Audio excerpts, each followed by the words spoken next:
दोस्तों 1973 में रूस में कम्युनिज्म का तोती बोलता था, बल्कि दुनिया तो ये कह रही थी कि बस अब पूरा एशिया सुर्ख हो जाएगा। उन दिनों एक पाकिस्तानी ऑफिसर मास्को ट्रेनिंग के लिए चले गए। वो कहते हैं कि जुमे के दिन मैंने दोस्तों से कहा चलो जुमा अदा करने की तैयारी करते हैं।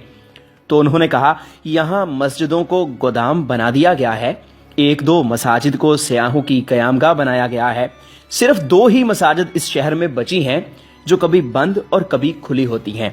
मैंने कहा आप मुझे मसाजिद का पता बता दें, मैं वहीं चला जाता हूं और जुमा अदा कर आता हूं। पता लेकर मैं मस्जिद तक जा पहुंचा तो मस्जिद बंद थी। मस्जिद के पड़ोस में ही एक बंदे के पास मस्जिद की चाबी थी।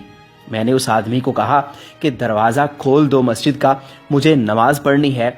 तो उसने कहा दरवाज़ा तो मैं खोल दूंगा, लेकिन अगर आपको कोई नुकसान पहुंचा तो मैं जिम्मेदार नहीं हूं। मैंने कहा देखें जनाब, मैं पाकिस्तान में भी मुसलमान था और रूस के शहर मास्को में भी मुसलमान ही हूं। पाकिस्तान के शहर कराची में भी नमाज अदा करता था और रूस के शहर मास्को में भी नमाज अदा करूंगा, चाहे कुछ भी हो जाए। उसने मस्जिद का दरवाज़ा खोला तो अंदर मस्जिद का माहौल बहुत ही ख़राब था। मैंने जल्दी जल्दी सफाई की और मस्जिद की हालत अच्छी करने की कोशिश करने लगा। काम से फारिग होने के बाद मैंने बुलंद आवाज़ से अजान दी।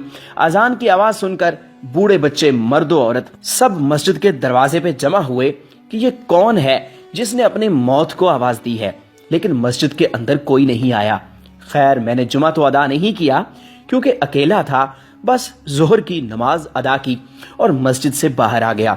जब मैं जाने लगा तो लोग मुझे ऐसे देख रहे थे कि जैसे मैं नमाज अदा करके बाहर नहीं निकला, बल्कि दुनिया का कोई नया काम मुतारफ करवा के मस्जिद से निकला हूँ। एक बच्चा मेरे पास आया और कहा कि आप हमारे घर चाय पीने आए। मैं उसके साथ जब घर पहुंचा तो तरह तरह के पकवान बन चुके थे और मेरे आने पे सब ही बड़े खुश दिखाई दे रहे थे। मैंने खाना खाया, चाय पी तो एक बच्चा मेरे साथ बैठा हुआ था। मैंने उससे पूछा आपको कुरान पाक पढ़ना आता है? बच्चे ने कहा जी बिल्कुल, कुरान पाक तो हम सबको ही आता है।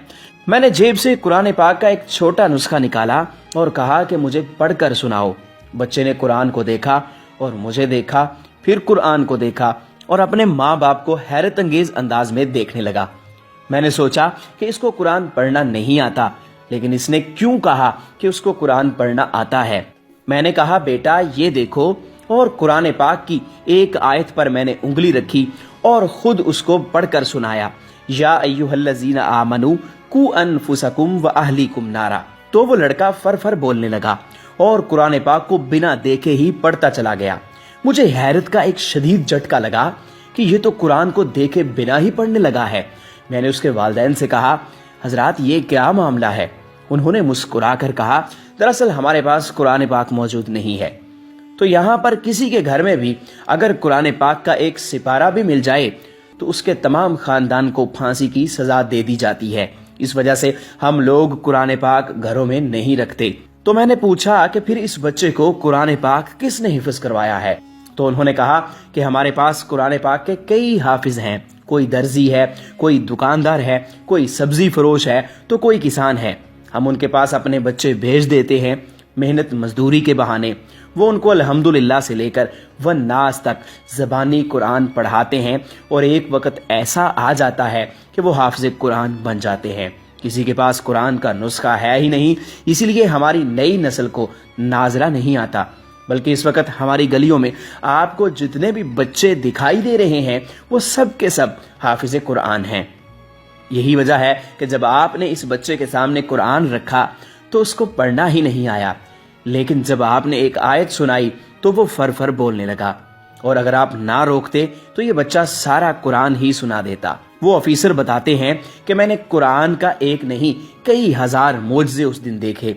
जिस मुआशरे में कुरान पाक पर पाबंदी लगा दी गई थी, वो भी अपने पास रखने पर उस मुआशरे के हर फर्द, बच्चे, बूढ़े, मर्द और औरत के सीनों में कुरान पाक हिफ्ज होकर रह गया था।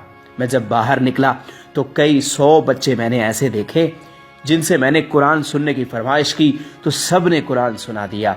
मैंने कहा लोगो, तुमने कुरान रखने पर पाबंदी तो लगा दी, لیکن جو سینے میں قرآن مجید محفوظ ہو رہا ہے اس پر پابندی نہ لگا سکے۔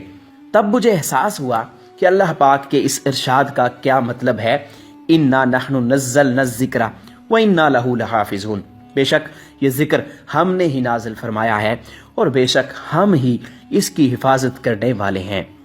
دوستو، ہماری آج کی ویڈیو کے بارے میں آپ کیا کہتے ہیں؟ کمنٹ سیکشن میں ضرور بتائیے گا۔ ویڈیو کو لائک اور شیئر کیجئے گا اور اس طرح کی اور ویڈیوز کے لیے ہمارا چینل سبسکرائب ضرور کر لیجئے گا۔